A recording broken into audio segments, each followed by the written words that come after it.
Now, as some of you guys may already know, Void Interactive recently held a creator event in LA, where they had some content creators fly out to test the new console version of Ready or Not. I actually got the chance to play the game early on PS5, and I had a ton of fun with it. I got to check out some of the new levels, see some of the new additions they've made, but most importantly, I got to get a feel for how the game actually performs on console. So today, I thought that'd be sort of cool to make a quick video showing you guys the gameplay that I captured and giving you my first impressions on this console release. Now, first things first here. For anybody that's worried about potential performance issues on PS5 or Xbox, I think it's safe to say that we can finally put those rumors to bed. Now, full disclosure here, I only had time to play through about 4 levels, but every single one ran buttery smooth on the PS5.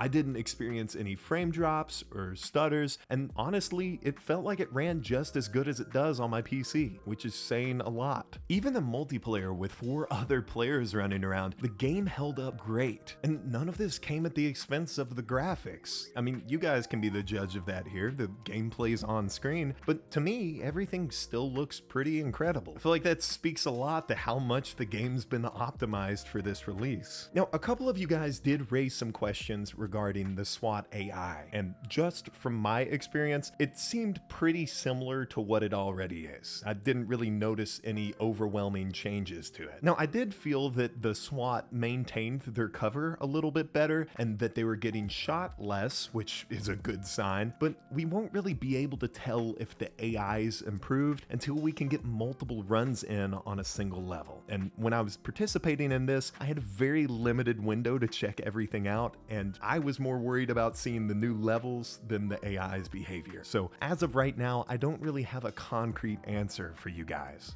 Moving onwards from this though, I wanted to talk a little bit about the controller scheme. As a guy who mainly plays FPS games on a mouse and keyboard, it was really different playing Ready or Not on a controller. Now, some of you guys might already be familiar with this if you play on controller with PC, but it uses this sort of command wheel system, which is impressive considering how many inputs they've had to condense down into it, but at times this can feel just a little bit cumbersome. There were some moments where I'd be getting shot at while trying to navigate the command wheel, and in the heat of the moment, that was really difficult for me. Now, to be fair, that might just be a me problem because I'm terrible at using a controller, but I do think for people that are new to the game, especially console players that aren't familiar with Ready or Not, that might be a little bit of a learning curve that you have to work through. The good news with this though is I would be shocked if the final version of the game didn't offer full controller remapping. Pretty much every modern game does this, so hypothetically, if any of the default bindings feel weird to you, you should just be able to tweak them.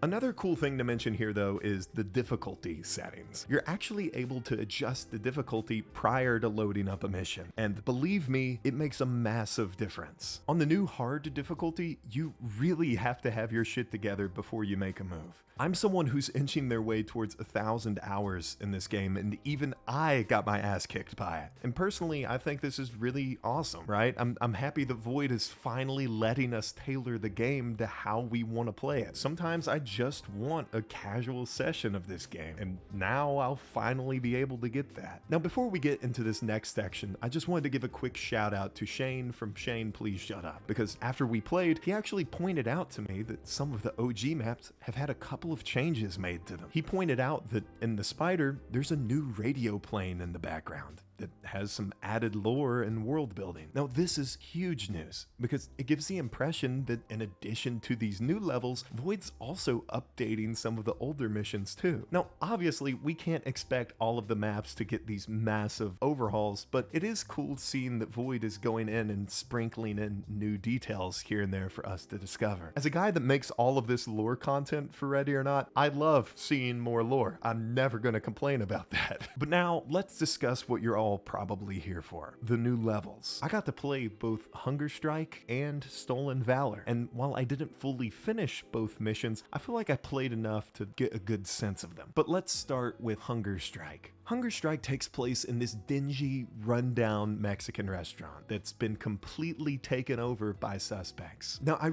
really don't want to spoil any of the storyline for you guys, so I'm not going to here, but just know that there was a ton of lore scattered all throughout this level. Personally speaking, I'm super excited to talk about this map because its story seems to be self-contained. It's not a massive, overreaching storyline that you have to connect all these dots to. It's just contained within the single level. With all the crazy storylines that we already have, it's kind of nice to see a basic one for a change. I know that's sort of a silly thing to say, but I like basic stories every now and again, and I really liked this one. The map itself was also pretty compact. My first run only took me about 10 minutes, which is perfect for those times that you just want to sort of jump in and get a quick mission in, rather than committing to a 30-minute hell slog on a mission like Port. Plain and simple, Ready or Not needed more small missions, and I'm happy to see that we're finally starting to get those. I also find it worth mentioning how much I love the atmosphere in this level. The flickering lights and grimy hallways gave off this sort of David Fincher vibe that I'm just a complete sucker for. And even though the map is small, it felt dense and alive because of all the detail that Void packed into it. I think the map was about the same size as the Spider, but comparatively it felt so much more alive and so much more vibrant because the world was packed with all of these tiny details. Next up though was Stolen Valor, which was set in a series of different apartments. Now, unfortunately, this is where I ran out of time during my session, so I didn't get to finish this mission. I didn't play it all the way through. So my notes here are a bit more limited. Take everything I say here with a grain of salt. The first thing I noticed in this level though was it was dark, very dark. You're absolutely gonna wanna wear nods or at the bare minimum bring a flashlight with you, which is kind of sick on its own, right? Because I feel like Ready or Not doesn't have a whole lot of levels where you need to bring a flashlight with you. You need one here. Like it's absolutely required if you want to pass the mission.